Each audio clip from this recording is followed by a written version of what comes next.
So this is a small display in the house.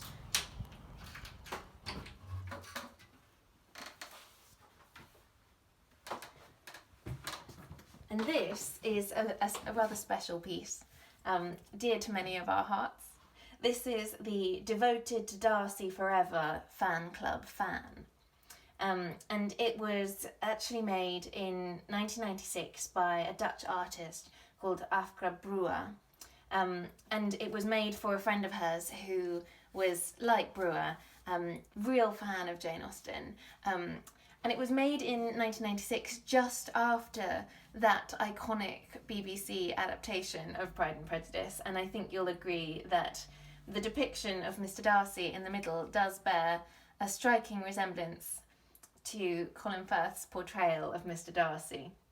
And it's a really beautiful object. It's a handmade fan which has been very delicately painted in these kind of beautiful light watercolours. And not only is it a really beautiful object in its own right, but I think it's really interesting because it speaks so much to the fashions of Jane Austen's life in the ballrooms of Jane Austen's youth, which she frequented a lot. She was a big party goer. A fan was a really ubiquitous accessory, and it was used not only to keep yourself cool, but it was used to signal to other young men or your friends at the ball your intentions. There was a whole language of the fan that could be used with hundreds of different ways of, signalling what you might want to say.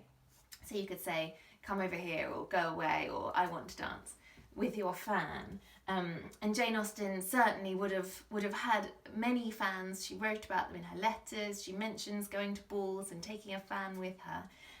So this object is sort of both potentially a practical thing, and it's also just a beautiful artwork in its own right. And we like to think that fans of Mr. Darcy will be particularly fond of it.